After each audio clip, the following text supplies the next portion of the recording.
If you charge this battery one time, it's work 50 years. This is nuclear powered battery. A Chinese company named Betavolt has developed this battery. It's powered by nickel 63, a radioactive element. It's not uranium. The battery is tiny, about the size of the coin.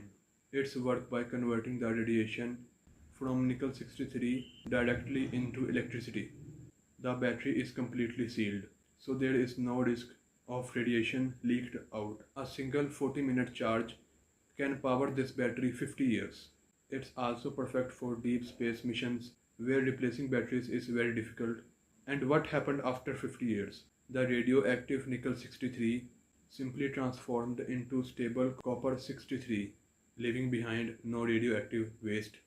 It's a clean and a long-lasting energy solution. Interestingly, American companies are now also working on similar batteries technology inspired by China progress in this field. This could be a game changer in many industries.